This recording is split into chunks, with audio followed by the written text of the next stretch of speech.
Iran में अब भी हालात बहुत ज्यादा तनावपूर्ण है। ईरान ने इजरायल पर मिसाइलें यहां पर दागी हैं। अब इजरायल पर यह अटैक ईरान की ओर से किया गया। पूरे इजरायल में युद्ध का सायरन इस वक्त बज रहा है। लोगों को सुरक्षित ठिकानों पर जाने के लिए कह दिया गया है। बड़ी संख्या में मिसाइलें इजरायल की ओर बढ़ी हैं। ईरान की तरफ से मिसाइलें यहां पर दागी गई हैं। ईरान ने इजरायल पर यह हमले यहां पर किए हैं। देखिए, कुछ देर पहले हमने खबर आपको बताई थी कि इजरायल ने ईरान पर हमला किया। अब ईरान बदला यहां पर ले रहा है। खामनेई की मौत के बाद देखिए यही कहा जा रहा था, इतना चुप तो बैठेगा नहीं। और जिस बात के डींगे यहां पर लगातार हांकी जा रही थी ईरान की ओर से कि उसके बाद जखीरा है मिसाइलों का, उन मिसाइलों का वो इस्तेमाल क्यों नहीं कर रहा था, एक बहुत बड़ा प्रश्न ये था। लेकिन अब उनका इस्तेमाल करता हुआ यहां पर दिख रहा है ईरान। देखिए, थोड़ी देर में इजरायल पहुंच जाएंगी। तमाम मिसाइलें जो उसकी ओर से दागी यहां पर किया जाए और ऐसे में बड़े हमले, अभी कुछ देर में तस्वीरें भी आपसे सामने आने लगेंगी, वो भी हम आप तक पहुंचाएंगे न्यूज़ 18 इंडिया पर। पूरी अपडेट लगातार हम आपको यहां पर दे रहे हैं और सारे एक्सपर्ट से बात भी कर रहे हैं कि आगे क्या हो सकता है। देखिए, ये बहस इसलिए ज्यादा जरूरी है क्योंकि पूरे विश्व पर इसका असर पड़ेगा। जब भी दो देश लड़ते हैं तो पूरे विश्व पर यह असर यहां पर पड़ता है। और देखिए, आईडीएफ का इस बीच एक बड़ा बयान निकलकर सामने आया। आईडीएफ ने कहा कि हमने सारी मिसाइलें ध्वस्त कर दी हैं जो ईरान ने हम पर फेंकी थी। आईडीएफ यानी कि इजरायली डिफेंस फोर्स जो लगातार एक्टिव वहां पर है और बड़ी संख्या में जितनी मिसाइलें वहां पर आ रही हैं उसको ध्वस्त किया जा रहा है। देखिए, हवा में उड़ती हुई मिसाइल यहां पर आई और किस तरीके से उसको ध्वस्त करता हुआ इस वक्त आईडीएफ दिख रहा है। वहां का जो एयर डोम सिस्टम है वो भी अपने आप में काफी ज्यादा डिफेंसिव यहां पर है। वॉर ब्रेकिंग के जरिए देखिए, बड़ी खबर इस वक्त यही है कि ईरान ने इजरायल पर कई मिसाइलें दागी, लेकिन आईडीएफ का दावा है कि जो मिसाइलें दागी गई हैं उनका खात्मा यहां पर कर दिया गया है। थोड़ी देर बाद तस्वीरें लगातार स्पष्ट होने लगेंगी। जैसे जैसे तस्वीरें हमारे सामने आएंगी हम आपके सामने यहां पर रखते चले जाएंगे। लेकिन उससे पहले ये तमाम तस्वीरें आप यहां पर देखिए, आईडीएफ का बयान भी वो देखिए जहां पर ईरान की मिसाइलें मार गिराएंगे, ये आईडीएफ ने यहां पर कहा है। ये तस्वीर आप देखिए, ब्लास्ट हो रहा है जगह जगह। ऐसे हालात वहां पर लगातार बने हुए हैं जो तनावपूर्ण यहां बने हुए हैं।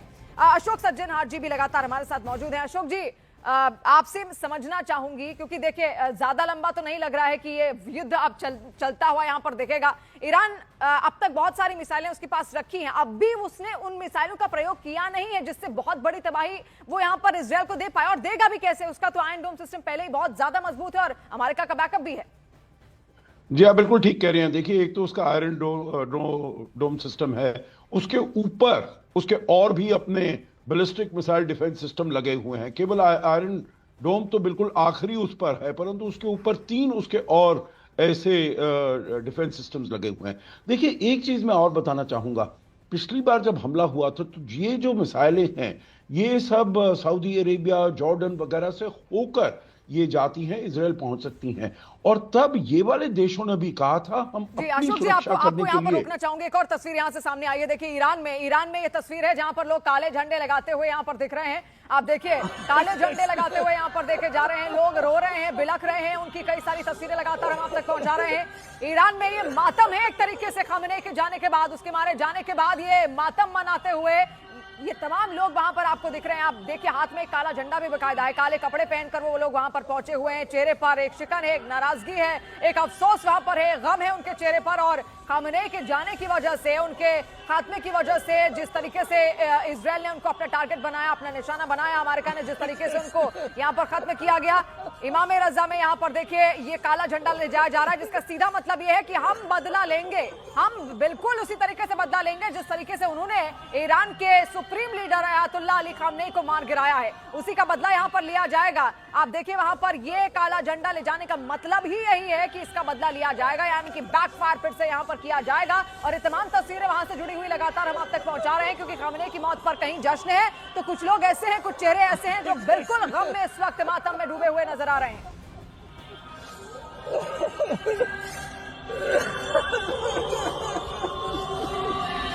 और देखिए, बड़ी खबर इस वक्त लगातार वॉर ब्रेकिंग के जरिए न्यूज रूम से हम आप तक पहुंचा रहे हैं। न्यूज 18 इंडिया पर ये महा कवरेज लगातार आप देख रहे हैं, सारे गेस्ट हमारे साथ मौजूद हैं। इस बीच ये बड़ी खबर, मशहद के इमाम रेजा में ये झंडा बदल दिया गया है। इमाम रेजा में काला झंडा लगाया गया। काले झंडे का मतलब ही यही है कि बदला लिया जाएगा, किसी भी तरीके से लिया जाएगा, इंतकाम लिया जाएगा और किसी भी तरीके से किसी भी हद तक जाकर लिया जाएगा, उसका ये संदेश देते हुए और अपना मातम भी जाहिर करते हुए लोग वहां पर दिख रहे हैं।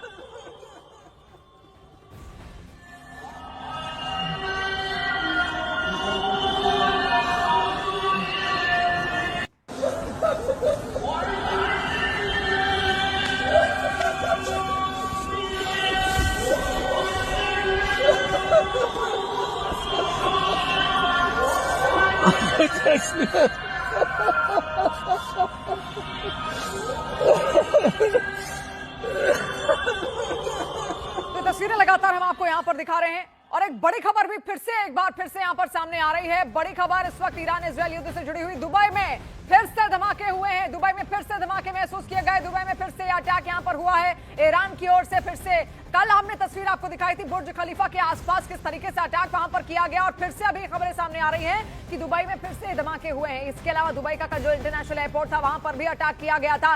कई भारतीय अभी वहां पर फंसे हुए हैं जिनको निकालने का काम लगातार भारतीय सरकार की ओर से किया जा रहा है। और अभी ये खबर सामने आ रही है कि दुबई में फिर से अटैक हुआ है। कौन कौन से इलाके, कुछ देर में जैसे जैसे डिटेल्स हमारे सामने आती जाएंगी हम आप तक शेयर करते रहेंगे। लेकिन ये खबर अभी यहाँ पर देखिए, तस्वीर आप देखिए, काला धुआं उठता हुआ दिख रहा है। रिहायशी इलाके हैं, तमाम रिहायशी इलाके हैं जो इस वक्त वहां पर आप देख रहे हैं, वहीं पर यह अटैक किया गया है। दुबई में फिर से ये धमाके महसूस किए गए, दुबई में फिर से ईरान की ओर से अटैक वहां पर किया गया। और दुबई देखिए बार बार ये कहता आया है कि पहले तो उसने कहा कि शांति बरतनी चाहिए, लेकिन जब ये वो कोई भी नहीं माना तो उसकी ओर से सीधे कहा गया कि हम भी बदला यहां पर ले सकते हैं। और ऐसे में देखिए वहां पर अमेरिकी मिलिट्री बेस भी इस वक्त मौजूद है, उनको भी टारगेट करने की कोशिश ईरान बार बार कर रहा है। जिस मिसाइलों का वो जिक्र कर रहा था उन्हीं मिसाइलों का इस्तेमाल करता हुआ यहां पर दिख रहा है। सबसे ज्यादा भारी मात्रा में ईरान के पास अगर कुछ है तो ड्रोन्स हैं, इसके अलावा बैलिस्टिक मिसाइलें हैं जिसको बनाने के लिए वो जाना जाता है। कहा जाता है कि वहां पर एक एक महीने में वो हजार बैलिस्टिक मिसाइलें तैयार कर सकते हैं, मैन्युफैक्चर कर सकते हैं, इतनी क्षमता उनके पास है।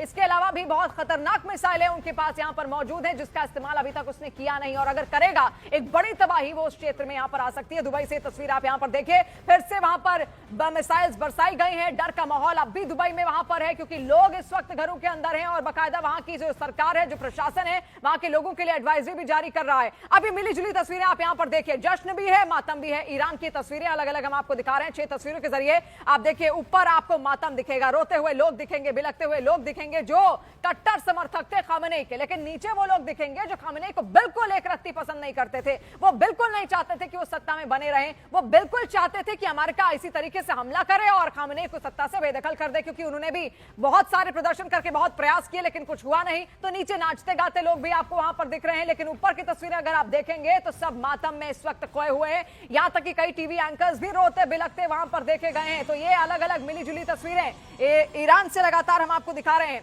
कई सारे सहयोगी हमारे साथ और हमारे सहयोगी शैलेंद्र वांगू भी हमारे साथ यहाँ पर जुड़े हुए हैं, कई सारे गेस्ट भी लगातार हमारे साथ है। डिस्कशन भी देखिए करना बहुत ज्यादा जरूरी यहाँ पर है। शैलेंद्र, क्या फायदा हुआ अभी तक? चलिए हमने ईरान की तो बहुत सारी बातें यहाँ पर कर ली, लेकिन यूनाइटेड नेशंस का भी क्या फायदा हुआ? यूनाइटेड नेशंस की एक बैठक कल होती है, लेकिन ऐसा तो है नहीं कि उसको सुनने के बाद या फिर वहां जो बातें हुई, कुछ अगर निंदा भी यहाँ पर अमेरिका की कर दी गई तो अमेरिका को आखिर रोक कौन पाएगा? खुद तो एक बहुत बड़ा फंड रेजर है यूनाइटेड नेशंस के लिए अमेरिका, तो उसको क्या रोकने के लिए कोई भी ऑर्गेनाइजेशन बनी है? क्योंकि अपनी मनमर्जी देखिए ईरान में, ठीक है ईरान जो कर रहा था वो गलत है था एक तरीके से, क्योंकि बहुत सारे वॉरहेड्स वो तैयार कर रहा था जो कि बहुत बड़ा खतरा पूरे मिडिल ईस्ट के लिए होता, लेकिन भाई अमेरिका को भी तो रोकना बहुत जरूरी है। टैरिफ की मनमर्जी, कहीं पर भी हमला, वेनेजुएला में मादुरो को उठा के ले आए।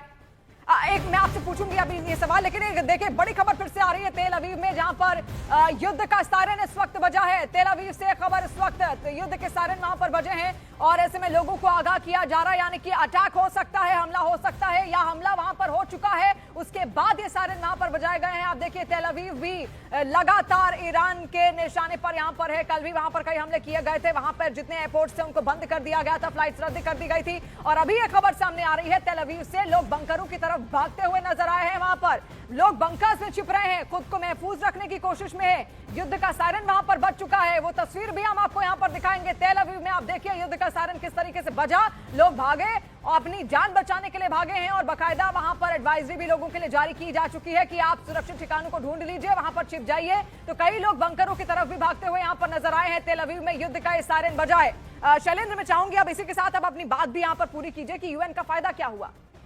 देखिए, यूएन के पास आज की तारीख में पावर्स नहीं है वो किसी भी युद्ध को रोक पाने में। हमने ये इससे पहले भी देखा कि जब यूक्रेन और रूस का जब युद्ध शुरू हुआ तो उसमें भी यूएन कुछ कर नहीं पाया। वहीं अगर हम भारत और पाकिस्तान, फिर से आपको यहाँ पर माफी चाहूंगी, रोकना चाहूंगी, क्योंकि यहाँ पर ये तस्वीर अभी यहाँ पर सामने आई। देखिए इजरायल की तस्वीर है, रेड जोन, ये तमाम इलाके यहाँ पर घोषित किए गए जो इस वक्त हम आपको लाल डॉट से यहाँ पर दिखा रहे हैं। सायरन यहाँ पर बज रहा है, लोगों को कह दिया गया है बंकरों में चले जाएं क्योंकि यहाँ पर हमला कर सकता है ईरान। ये लगातार खबरें यहाँ पर सामने आ रही हैं और देखिए उसका जो पश्चिमी फ्रंट है खासतौर पर बहुत ज्यादा है, है जो ईस्टर्न फ्रंट है उसमें भी थोड़ा बहुत इलाका आप देखिए, जेरूसलम से हटकर जो इलाका है वहां पर भी आप देखिए इर्द गिर्द बहुत सारे ऐसे इलाके हैं जिनको रेड जोन घोषित किया जा चुका है, यानी कि यहां पर भी एक बहुत बड़ा थ्रेट है और इसी वजह से वहां पर लोगों को आगाह किया जा रहा है। इजरायल की सरकार लगातार कोशिश यही कर रही है कि उनके जो लोग हैं वो महफूज रह सके। वहां का एयर डिफेंस सिस्टम अपने आप में बहुत ज्यादा सतर्क और बेहतरीन भी यहां पर माना जाता है और इसीलिए आईडीएफ बार बार ये कह रहा है जो हमले ईरान कर रहा है हम उसको रोक ले रहे हैं। शैलेंद्र, देखिए बिल्कुल इस वक्त जो हालात बने हुए हैं वो बिल्कुल वैसे ही है जो अब से 24 घंटा पहले थे, क्योंकि वहां पर लोकल टाइम 10 बजे सुबह 8 बजे सुबह अटैक हो चुका था और अगला अटैक जो है वो 10 बजे के आसपास हुआ। लेकिन फिलहाल आयतुल्ला अली खमनई की मौत के बाद भी ईरान की तरफ से जो कार्रवाई की जा रही है वो वैसी ही है जो कल 24 घंटे पहले चल रही थी। तो जाहिर तौर पर अभी फिलहाल ईरान रुकने वाला नहीं है। उन्होंने एक पोस्ट के जरिए साफ कर दिया है कि एक बहुत बड़े पैमाने पर वो टारगेट करने जा रहे हैं यूएस बेसिस को भी और साथ ही साथ इजराइल को भी। लेकिन कहीं ना कहीं इजराइल का जो डिफेंस सिस्टम है जिसके लिए पूरी दुनिया में वो जाना जाता है, जो आयरन डोम उनका है, तो ऐसे में सीधे जो अटैक्स किए जा रहे हैं इजराइल पे उनको तो फिलहाल विफल किया जा रहा है। लेकिन अहम बात यह भी है इस बार आपको बता दें शिवानी की इंटरेस्टिंग बात यह है कि जो शाहेद ड्रोन्स का इस्तेमाल ईरान करता आ रहा है जिसके लिए वो काफी पॉपुलर भी माना जाता है, उसी शाहेद ड्रोन्स का रेप्लिका इस बार माना जा रहा है कि अमेरिका ने बनाया है। यानी कि ये वो ड्रोन्स है जिनका इस्तेमाल सिर्फ एक बार होता है टारगेट करने के लिए, वो वापस नहीं आते हैं। तो शाहेद ड्रोन्स की ही एक कॉपी बना के अमेरिका ने इस बार सीधे ईरान पर ही हमला किया है। तो जाहिर तौर पर जो इसकी प्लानिंग थी, अब जो रिपोर्ट सामने आ रही है, अमेरिकी रिपोर्ट सामने आ रही है, उसमें यह बताया जा रहा है कि इस वॉर की प्लानिंग, इस हमले की प्लानिंग पिछले 2 महीनों से चल रही थी और शुरुआत तब हुई थी कि जब इजराइल के प्रधानमंत्री अमेरिका के राष्ट्रपति से मिलने के लिए यूएस गए थे। उस वक्त वो मुलाकात हुई थी, उसी तक ये तय हो गया था कि आने वाले 2 महीनों के अंदर इस तरह का कदम उठाया जाएगा और उसमें तमाम फैक्टर्स पर बात की गई थी कि किस तरह से राइजिंग लॉयन के बाद अब रोरिंग लॉयन की शुरुआत होगी। बेशक दीपक वोरा जी, मैं चाहूंगी आप जरा बताइए, क्योंकि जिस तरीके का माहौल इस वक्त ईरान में लगातार बना हुआ है, देखिए बहुत अच्छे दोस्त होने ना बहुत ज्यादा जरूरी है। जब मुश्किल घड़ी आए तो आपका साथ यहां पर दे दें। ईरान के साथ ऐसा कुछ भी होता हुआ दिखा नहीं। पहले ये कहा जा रहा था कि लगातार रूस उसकी मदद करेगा, चीन मदद करेगा, लेकिन फिर बार बार मैंने बहुत एक्सपर्ट से बात की, उन सबने यही कहा कि वो हथियार दे देंगे लेकिन सामने नहीं आएंगे, और वही हो रहा है। ईरान एकदम अलग हो चुका है पूरे मिडिल ईस्ट में। ये साफ जाहिर है कि अपना सिपाही कोई वहां नहीं भेजेगा, ना रूस भेजेगा, ना चीन। चीन तो वैसे ही नपुंसक फौज है, वो कुछ नहीं करेंगे वहां पर। अब मैं 3-4 मिनट के लिए आपके साथ हूँ, फिर मैं जा रहा हूँ। इतना बता देता, आपने तस्वीरें दिखाई थी, जो लोग मातम मना रहे थे, वो 4 लोग वहां जाके चूम रहे थे उसकी दीवार को, आए क्या हो गया, आए क्या हो गया। ये 4-5 लोगों के मातम मनाने से कुछ नहीं होता। वहां पर जो मुझे खबर आई है, जश्न का माहौल है। लोग तंग आ चुके थे मुल्लों से, वो मुल्ले चले गए, वो बड़े खुश हैं। दूसरी चीज, आपने इजराइल का जिक्र किया, ये सही है। मैं right now as I am speaking to you, जब मैं आपसे बात कर रहा हूं, मैं इजरायली टेलीविजन देख रहा हूं, वो कह रहे हैं कि बैलिस्टिक मिसाइल दागी हैं टेल अवीव और नॉर्दर्न इजराइल की तरफ। लेकिन आईडीएफ ने दावा किया है कि एक भी टेल अवीव को नहीं मार पाएगी। ये इजराइल का दावा है। अब सही है कि नहीं, थोड़ी देर में पता लग जाएगा। तो मेरा अपना मानना है कि मैडम, जब मोमबत्ती बुझती है तो उसकी लौ बड़ी तेज हो जाती है। यही हाल है ईरान का। दिखाने की कोशिश कर रहा है कि अभी भी मुझ में दम है, उसमें दम नहीं है।